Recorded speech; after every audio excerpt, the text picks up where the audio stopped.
Hello and a very warm welcome back to Balla Ball. Today is 5th October, the day that the World Cup kicked off in India. The 2023 World Cup is finally here, and of course we all cannot hold our excitement. We are so excited to see India play. We are so excited to hopefully see India lift the trophy this time and whatnot.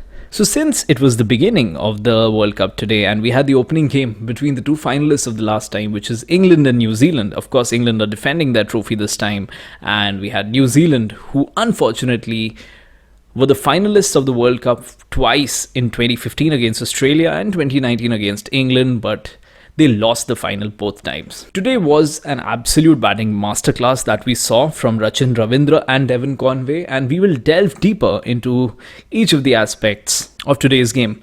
But New Zealand completely outplayed, outclassed England, and they have shown that they are a force to be really reckoned with. So what are the 5 things that we learned from today's match? The first one is that this is the kind of pitches we would be getting in India, we would be getting to see in the World Cup all through. They will be batting friendly, they will be flat tracks more often than not.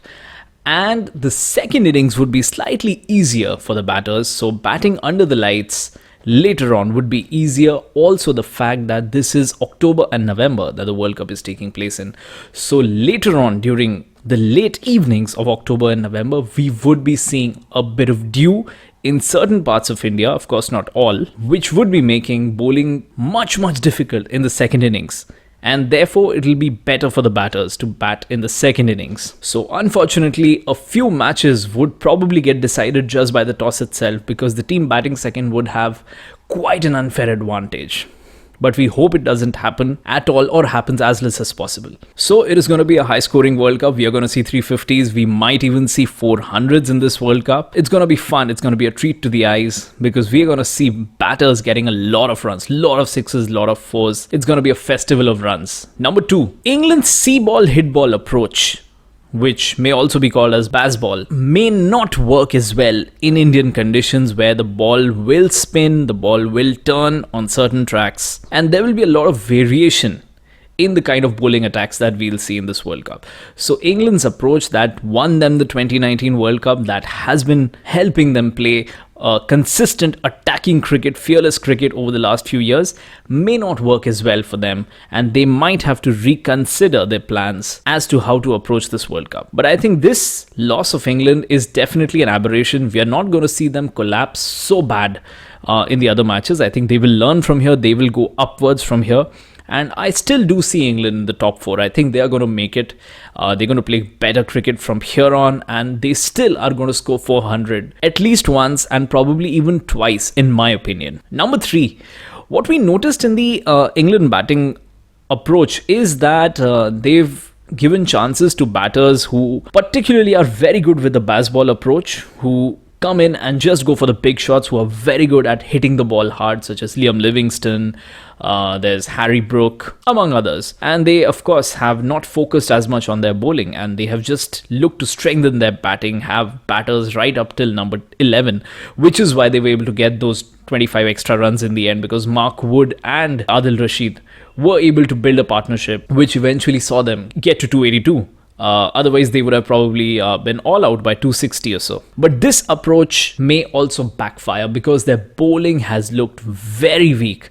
Their bowling has looked all over the place. The bowlers did not bowl well at all. Chris Wokes, whom I consider to be a very good bowler, especially with the new ball, today was not good at all. He was either bowling a bit too overpitched, or a bit too short, or he was bowling the negative line, which is down the leg side, and he was getting punished for all these things. Even when you look at Mark Wood, he has become a sensation, because he's been talked about all across the world, specifically regarding his pace, the fact that he bowls so quick. So I think in pursuit of that kind of pace, he sacrificed his line. He bowled a very poor line. He was all over the place. When we look at the England spinners, Moeen Ali and Adil Rashid, there was no penetration. It didn't seem like they were looking to get wickets. It didn't seem like they are going to get wickets. It was just very normal bowling, wicket to wicket bowling, outside off stump, very ordinary bowling. So England, I think, has a lot of things to worry about from here on, because this is the bowling lineup that they will have to field in every match.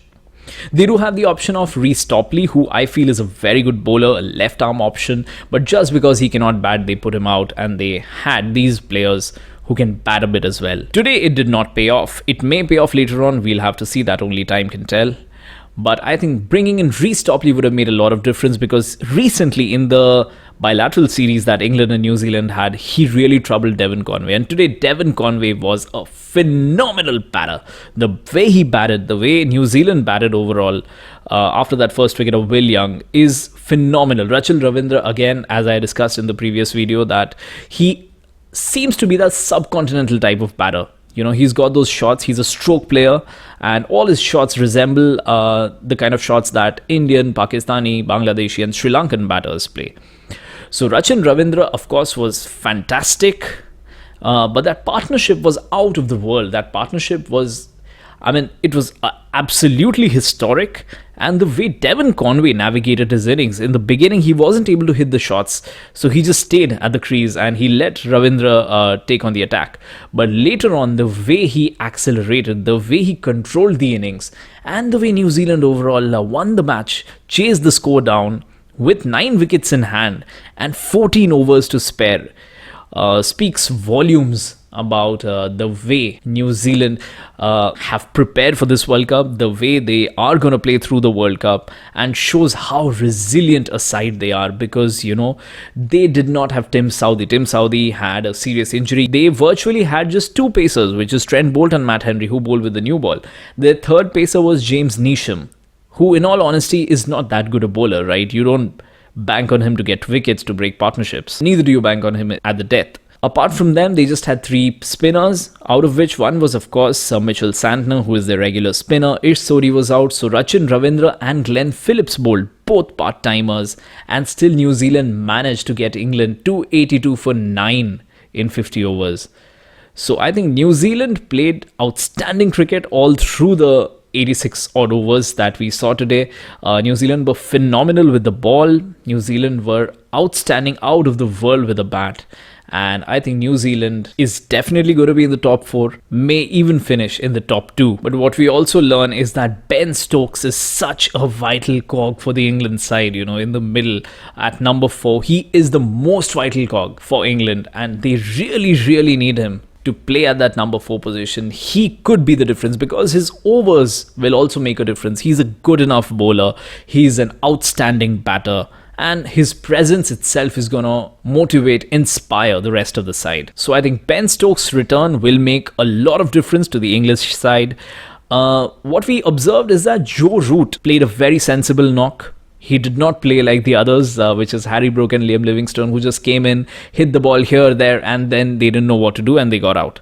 Which is something similar to what we see of Surya Kumar Yadav when he plays for India. But this is 50 over cricket. So even if you play C-ball, hit ball, you have to continue doing it. You have to also learn to rotate the strike and play a longish innings rather than just playing these cameos, because cameos won't make much of a difference if they don't last. I felt Joss Butler was excellent for the short while he was there. He played some exquisite shots, some fabulous timing that we witnessed from him, but unfortunately he got out for 43. Otherwise, I think he could have really got 100 and changed things for the better for England.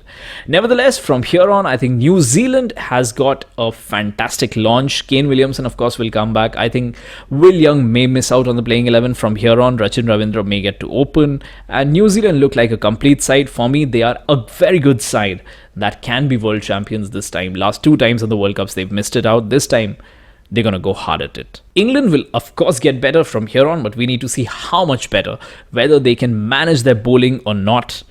England, a very strong batting side, but honestly a very weak and poor bowling side. So a lot depends on how well they balance their side. That's all for today. Thank you very much for watching. Bye bye.